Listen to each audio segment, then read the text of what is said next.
to mute and take these headphones off. Good evening, and welcome to Church Talk Tuesday, where I'm your host, Minister Emmanuel Rafford, and I am excited to be joining us. I know we missed last week, but we're going to finish this conversation. We got kind of deep on it last time, so hopefully we can dig a little bit deeper, talking about, how the church is supposed to deal with immorality in the world. That's what our focus is today, how the church is supposed to deal with immorality in the world, and for sometimes immorality in the church. Yeah. But we'll get into that. And I'm joined by my usual co-host, Ruling Elder Reginald Damon. How you doing, Ruling Elder? I'm doing great, Minister Emmanuel. It is a great day to be alive. It's a great time to be a part of what God is doing in the earth.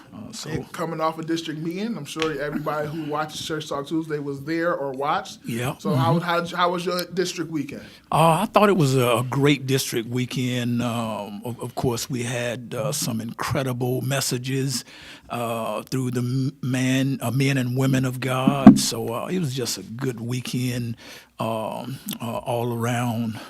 Good music, good praise and worship.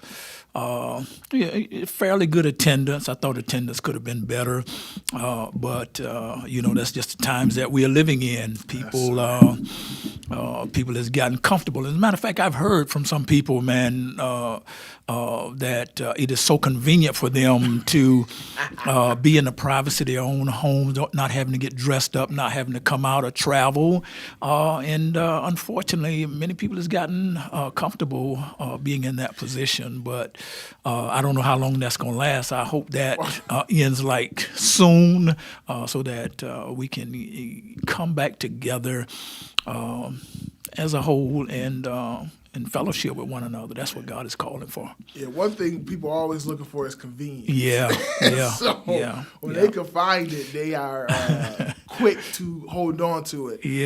But it's interesting because this subject lends itself to that conversation, right? Mm-hmm. So last time we got kind of started on the conversation about how the church is supposed to function as the kind of the judge of immorality in the world. We're supposed to be the gatekeeper. And say some things are overboard, some things are not. Mm-hmm. But it seems that this generation of church has kind of taken a step back from that.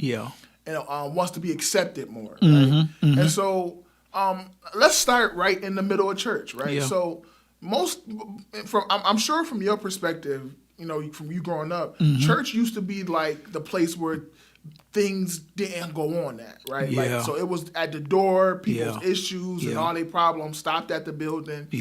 And people came into church and was able to function as a family. It was more of a family dynamic. Now we're seeing in this world where church has become kind of a part of the world, for lack of better terms, where there's no separation anymore. Right. There used to be a line separation between the world and the church, where now we kind of seeing that line blurred a little bit. And people are bringing different type of issues to church. And so how do you think the church is supposed to deal with that? Because we're going to get into kind of some like the particulars, but just as a whole, where people are not seeing the church as it used to be seen, basically.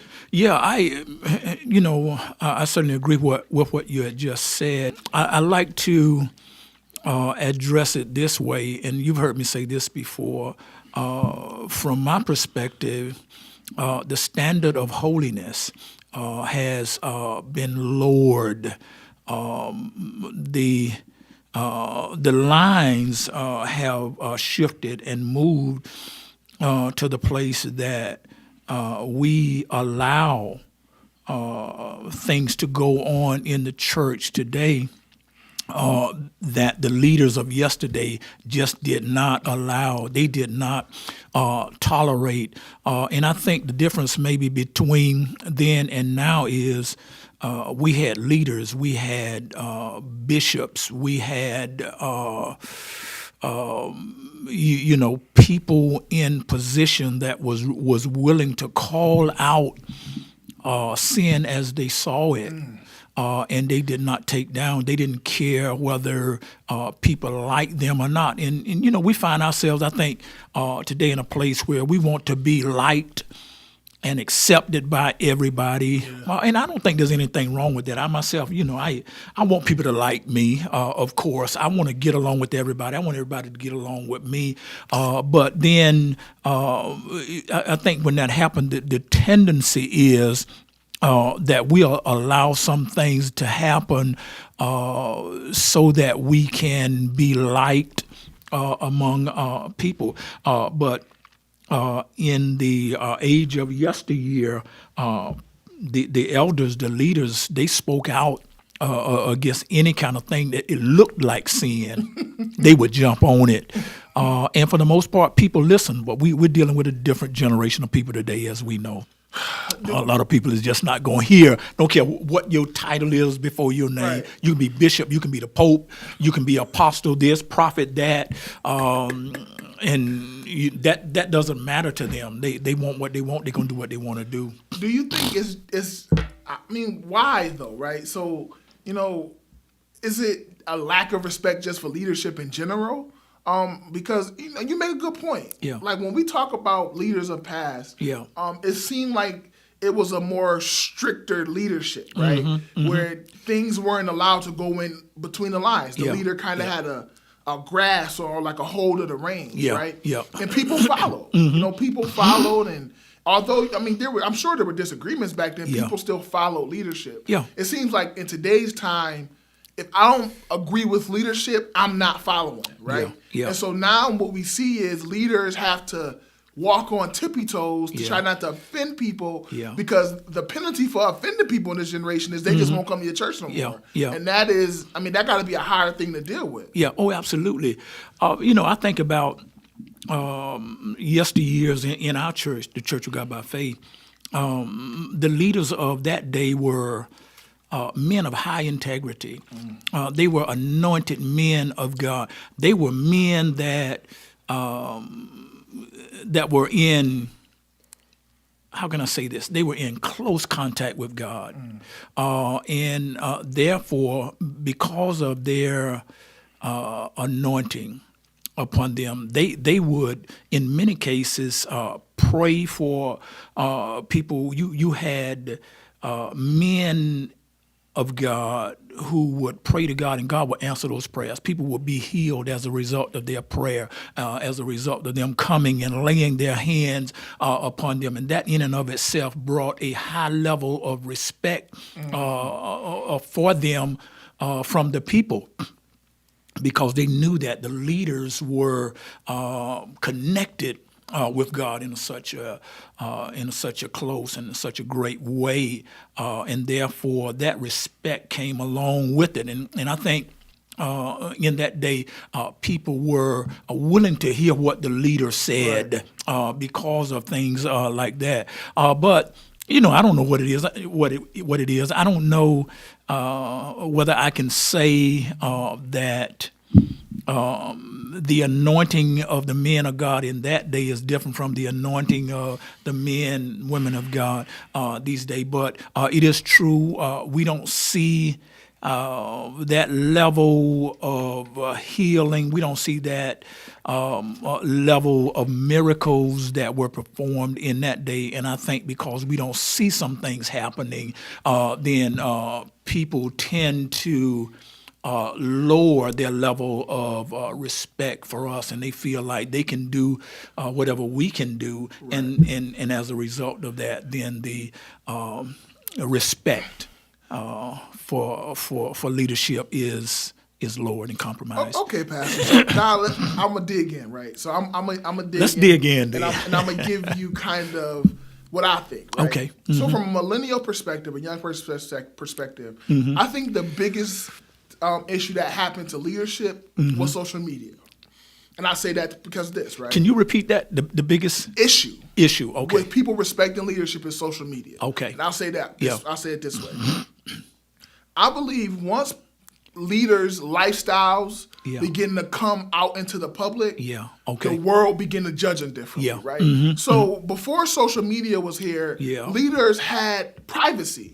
And now I'm not saying every leader was perfect. I'm Right. sure they done things, but it was done privately. Yeah. And so people wasn't able to see all the things that happened with that leader privately, so they were able to maintain leadership. Okay. That is not the truth no more. That's right. And so now what we see is leaders being on social media, having the social media presence, are under more scrutiny now. Yeah, And so yeah. now what happens is, if the world see you mess up, the world see you say or do something they don't respect, everything about your leadership is called to question immediately. Yes. And so now I believe what we're dealing with is a young generation such as myself saying, if you don't carry yourself a certain way on social media and life, we not following you, we not listening to you, we not doing nothing you say. Yeah.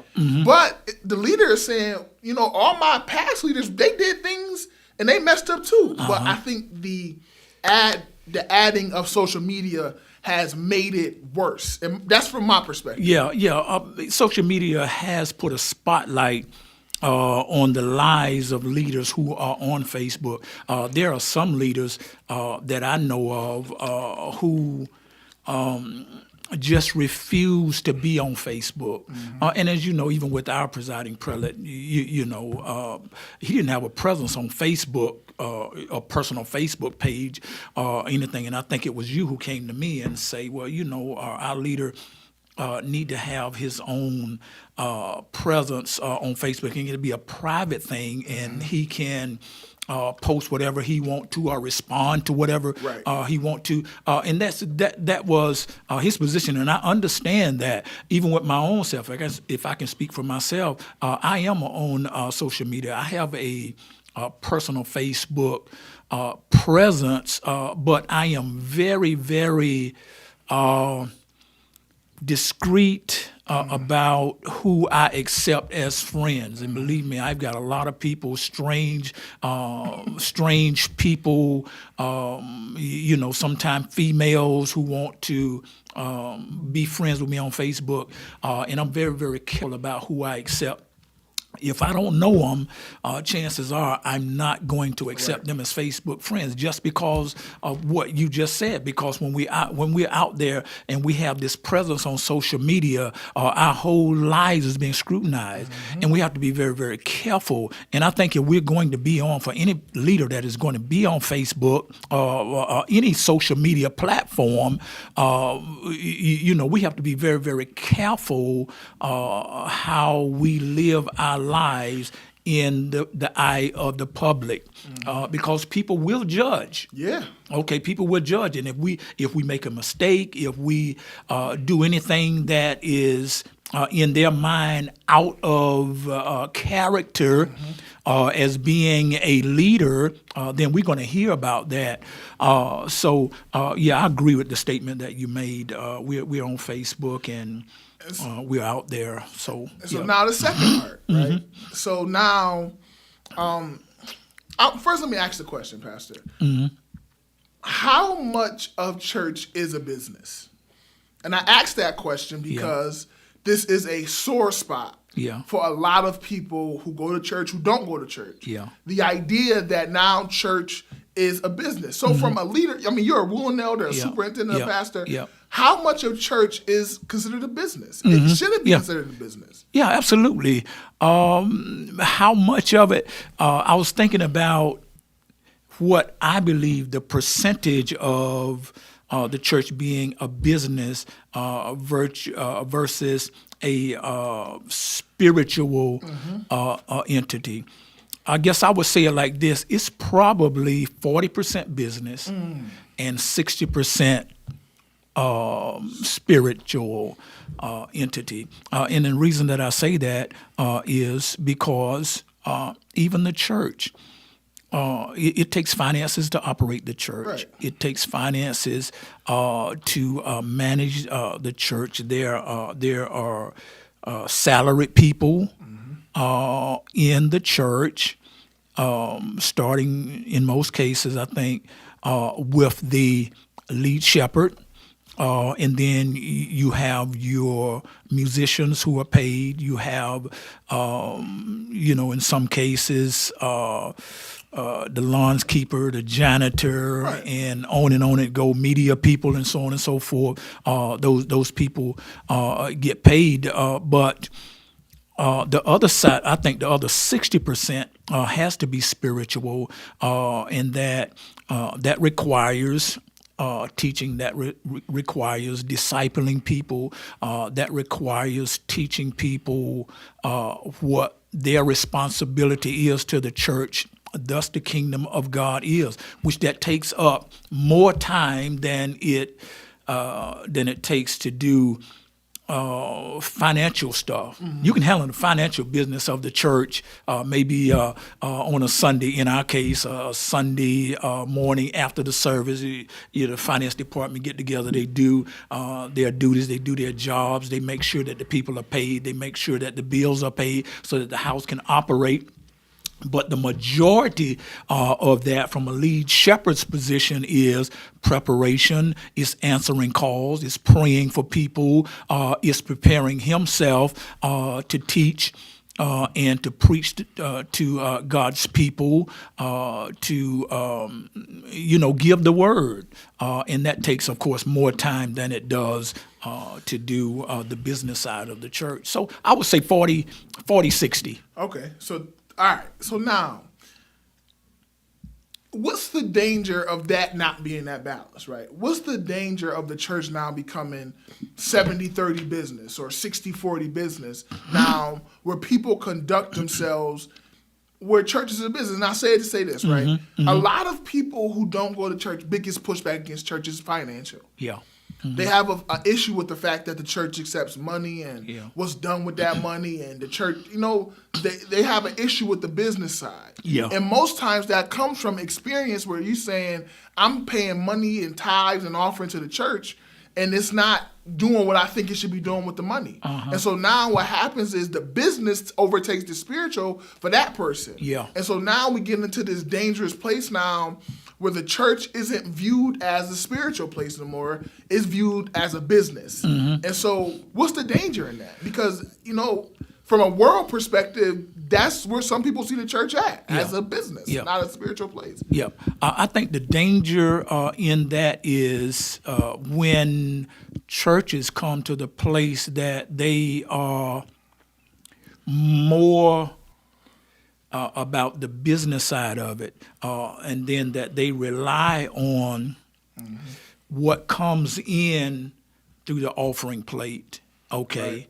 Right. Then the tendency is to keep doing those things or whatever it is to make sure that flow is coming in to the offering plate, and then I think you will lower. Here's where we are.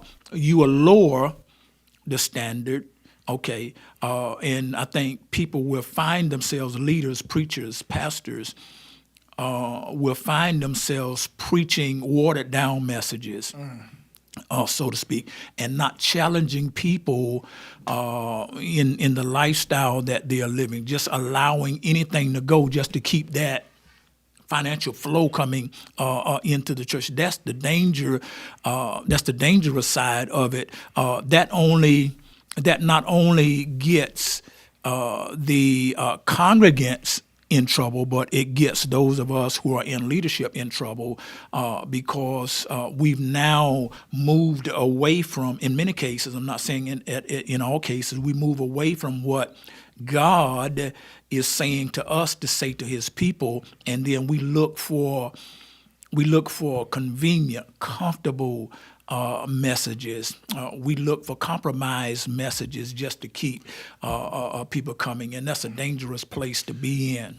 Okay, Pastor, but the building got to run. The bills got to be paid. Things got to go if I want my church to stay open. So now I'm a leader, and I'm saying, okay, God giving me this fire and brimstone message, but if I preach fire and brimstone, my light's going to be cut off. My water ain't going to be able to flow. I'm not going to be able to pay musicians. And so now, what am I to do? What am I to do when I want to stay afloat as a church, and the people who keep me afloat, they ain't trying to hear all that fire and brimstone stuff? But see, the problem with that is then the trust is not put on God anymore. The trust is put on the people who are giving or who you expect to give Okay, and then that of course, that's not faith. Okay, that's not trusting God. And while you were talking, I thought about something that Pastor Dino Leonard said in his message on Friday night. He said that because of him taking the position that he was in, because he continued to preach and teach the word of the Lord, even when the finances of those who had been there before dropped off. Okay, he said that God moved on the hearts of people that he didn't even know to send monies, to send tithe and offering to his church. So that struck me as being powerful, because that says that if we do what God say, God is going to take care of his church. The church is not ours.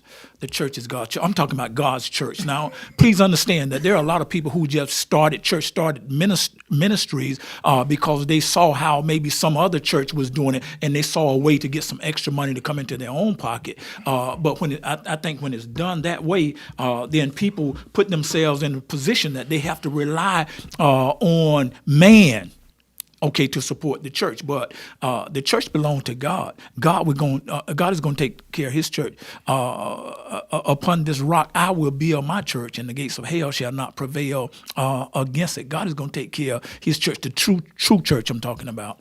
Okay. So now, I mean, again, I'm just playing the other side of it, right? So now you say, okay, Pastor, I hear you. So I preach these messages. Now I get to church on Sunday. It's 3 people there. Yeah. And so now I'm up. It's me, my wife. I'm only preaching to one member. My membership down. Nobody's showing up. I ain't got no auxiliary. I ain't got no sound guy. And so now, as a leader, I'm put in a compromised position, because I feel like, if God's called me to preach, he ain't called me to preach to 2 people. Yeah. And so now, how do I balance the idea that I have to stay true to God, stay true to who God has made me, but I'm dealing with a very sensitive generation of people.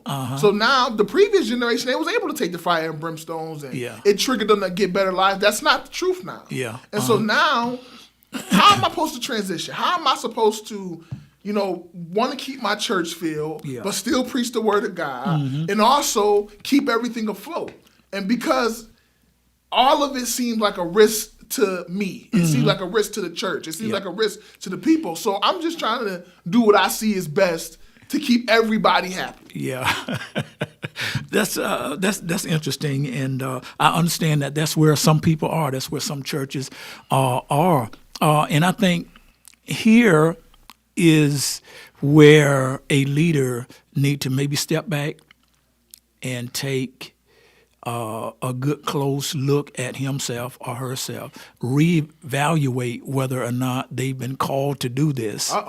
And that's probably a whole nother subject. And we have to be honest. Let's be honest. And you're right in your statement that if you're truly called of God, if you are called of God to pastor, then God is going to take care of you. God is going to see about that. But I think when we look at it, we have to really, really assess and be sure that God has called us to this, called us to pastor. In my own life, I was very, very reluctant about even accepting the call to preach. And I knew within my own heart of hearts that I had a pastoral call on my life. I love the people of God. I care for the people of God. I wanted to hang out with them. I wanted to be around them. I wanted to gain all the knowledge that I could as it relates to my being in a place, in a position to be able to effectively communicate to God's people. So I was really, really reluctant about going into the ministry, and more than that, pastoral ministry. But I took such a whipping from God for my reluctance and for my long-time disobedience that I finally gave in. But my point is, I think every person who has been called to the pastoral ministry have to be sure within himself that is the area of the fivefold ministry that he is called to. And the problem that we have now in Christendom, in the church world, is in many cases we have people who have been called that they are not working in their calling as it relates to the fivefold ministry. Some who are called to evangelists, be evangelists, are pastoring. Okay, they're out of their call, and thus they are not as effective as they could be within the call. Some has just been called to be a teacher of the word of the Lord. Some is called to be a prophet. You know the fivefold ministry: the apostle, the prophet, the evangelist, the pastor, and the teacher. We have to be very, very careful. So I think if a man find himself in a place that he's trying to do this. Of the pastor, this work of the pastor, and he's struggling in it, it's time to say, hey, let me make sure that I've been called to this, okay? And then if he's not, if he's not called to this, then he just need to gracefully back away and say I'm in the wrong area, and it could be embarrassing, up front. But that embarrassment, it'll pass after a while, and then he'll find himself in the place, if he chooses to do so, that God has called him to be. So that's a tough place to be in. It's a tough question to answer, but I do know that God will support what He has called a leader to do.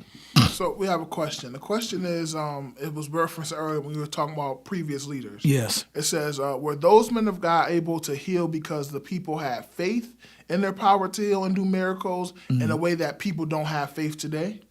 Yeah.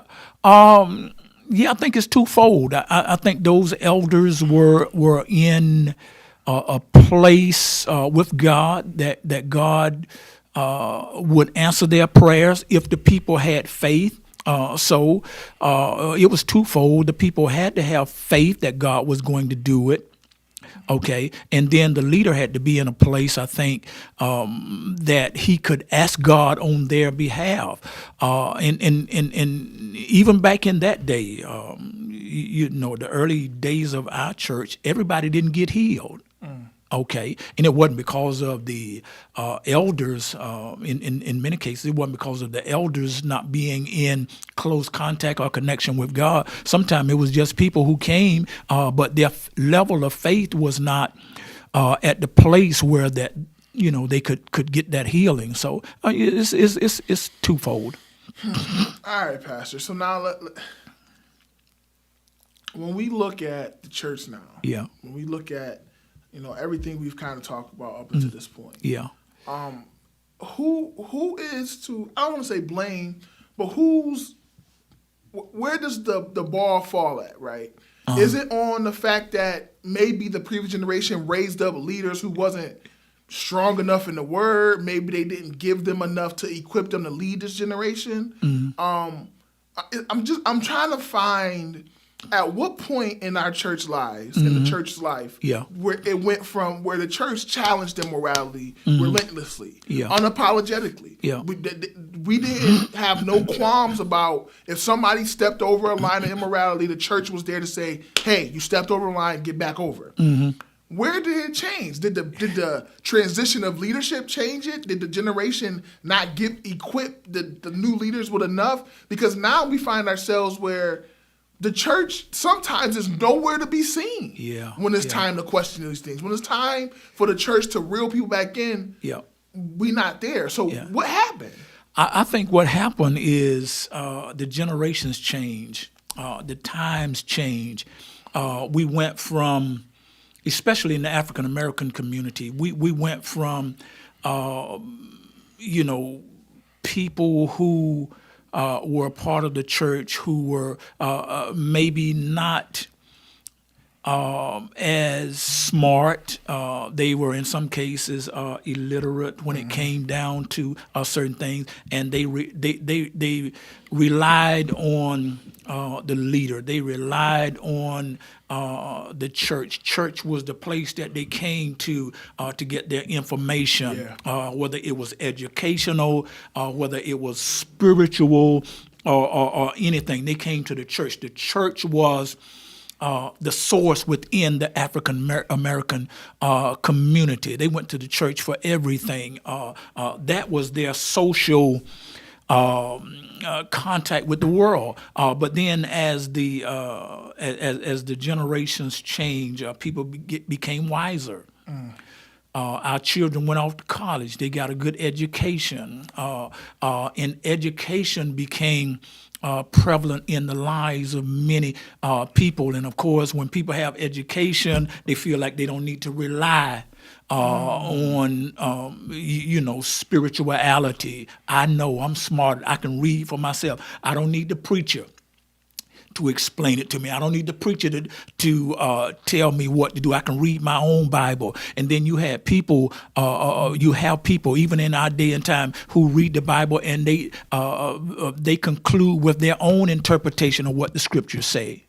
Okay, and that's what they go with. And then we are challenged as leaders when we try to say, well, the word of the Lord say, for example, thou shalt not steal, thou shalt not kill, thou shalt not commit adultery, thou shalt not fornicate.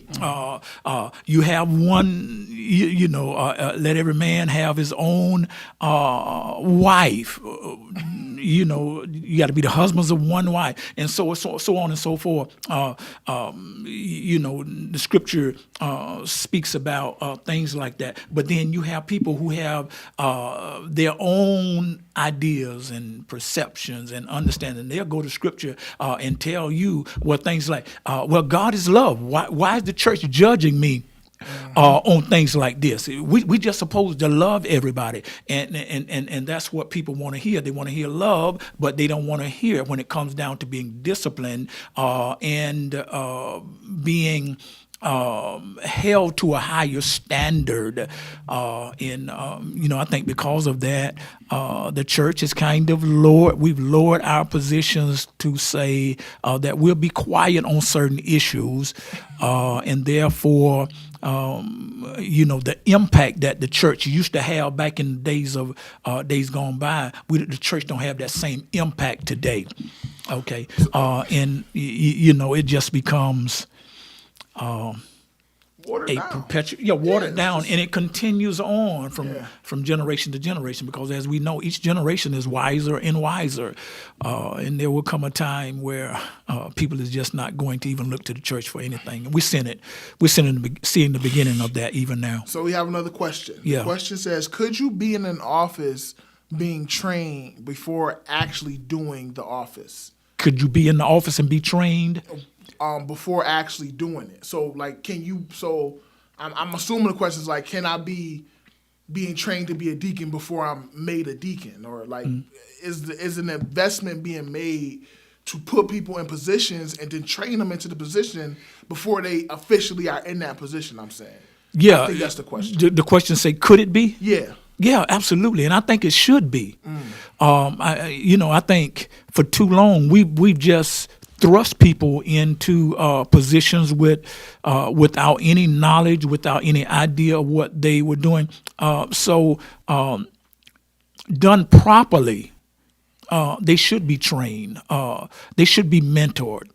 And that goes not only just for the financial side of the church, but that goes, I think, also for young men and young women who the leader may see have that potential or that call upon their lives.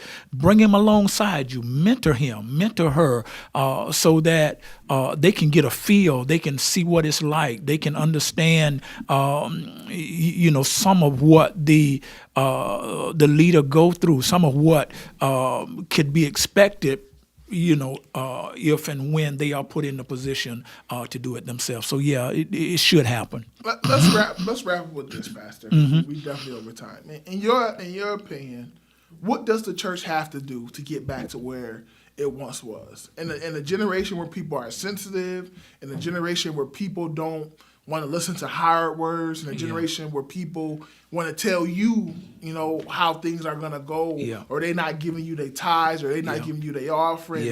And that in this generation that we living in. What does the church have to do to get back to a place where it's respected and not just accepted? In my mind, is a twofold answer to that question. First and foremost, I think what we need to be doing as the church is making disciples, training people to know what is required of them as being a part of the church of the living God, the ecclesia, if you will, telling them, training them to understand what their responsibility is, and then living that out, displaying that, exemplifying that, being that example of what God can do, or what God is doing, what God has done in the past, and then I think with prayer and with God's help and assistance, I think God will bring the church back to a place where we become again the light of the world. We become the focal point of the world, so that the world would again look back at the church to see that this is the way God really intended it to do. And I think until that happened, then we're still going to have this mindset and this mentality among the coming generations that the church is no longer relevant in their lives and in society anymore. That's going to need to be something major, I think, that has to happen, just as it did. And I know I'm rambling on. Something major that will have to happen, just as it did in the days of the Bible. Do you think, I'm sorry, last question. Do you think this is the lowest faith that people have had in church in your lifetime, where people, they don't have as much faith in the church? They don't have as much faith in themselves and God and the church. Is this the lowest you've ever seen the world's faith in the church? Oh, absolutely. Yes, absolutely. This is the lowest that I've seen the church viewed in the eyes of the world. Okay. And it's not a good place to be in. It's not a good place to be in. But somehow, some way, I believe that God is going to bring us to the place that the church will again be that bright, shining light. You got another? You want to take this last question? I'll take the last question. This last question. How do the church respond when older leaders do not want to pass the torch that will advance the church? That's a different different type of question. We always talk about passing on leadership, but now the question is, how do church respond when the older leaders do not want to pass the torch that will advance the church? How do the church respond? Wow, the response is that there is going to be problems. There's going to be issues, and I think it's a great question, because every man need to know when he's finished. Okay. And this is a whole nother subject. Every pastor, every leader needs to know when he is finished. And there comes a time that we are finished. And we have to face it. I think the church holistically have not done a good job in succession training, preparing the next leaders. So what happens is, if that leader has not prepared his successor, if somebody is not in place, in the eyes of that local congregation, that they know who the next leader is going to be, then they'll gather in their own minds who it should be. And many times in the minds of the people, they pick the wrong person. And the church suffer. The church go through decline. And we've seen it. We're seeing it. We're facing that right now with some of the churches, even on our district. We're facing that right now. But it's important to know, very, very important, that leader know when he's finished, and then be able to gracefully step aside. Don't wait till the church start to decline but at a high place in the life of that church, gracefully step aside and let the next leader come on. Pastor, you wrestling with some demons because you're asking a prideful man to know when it's okay to sit down. And it seems like in the previous generation, relinquishing power was a no-no. I don't give away power. When I'm gone, somebody can step in, but me sitting down while I'm living and while I can still have activity in my limbs, that is I don't know if it's a generational curse or it seems like you're asking leaders to do that, and most leaders are like, I'm going to be pastor until God called me home. And when I'm gone, I just got to deal with that. Yeah. And so now that's where the church is at. They just got to deal with it. Yeah, but that's selfish on his part, okay? And that's just not a good thing to do, a good place to be, because you don't want your leader up there and he can't remember. He's suffering from dementia, Alzheimer. He get up to say something and then he can't finish his sentence or anything like that. And you don't want your leader to be up there and be put in a compromising situation or an embarrassing situation. And if I could gracefully say right now, some of these things that we as the leaders of the church today, and I'm talking organizationally here, this is what we are faced with even now. Mm-hmm. Okay, and we're faced with the decision of actually making changes, okay? For those of you who are watching, you'll probably understand what I mean a little bit better at the end of the year. Yeah, I think, we'll end with this. We have a lot of people watching, so thank you everybody who was watching, who was commenting. Yeah. I think, honestly, moving forward, that has to be a two-part conversation. Yeah. Because as much as it is the responsibility of the older leader to pass it on, it's the responsibility of the young person to be ready to get it passed too. Yeah. And I don't think we deal with that enough, right? We don't deal with the fact that part of being leadership passed on to you is that leader has to feel comfortable you can hold it. Yeah. Mm-hmm. And too often in this time, people want to go do their own thing and they're not ready to hold the church. Yeah. They're not ready to carry it. They're not ready to lead it. Right. And so now you're asking the leader to give a church to somebody who is unprepared to lead a church. Yeah. And so that's just as much as a disservice as the leader holding on too long. Yeah. Because if I give you the church and you can't hold it, the church going to fall anyway. Yeah. And so now we got to deal with both sides of that. And I think we don't do it enough where you got to be ready. Because if you're ready, the leader don't have a problem passing it on. But if you're not ready, then what is the leader to do? Yeah.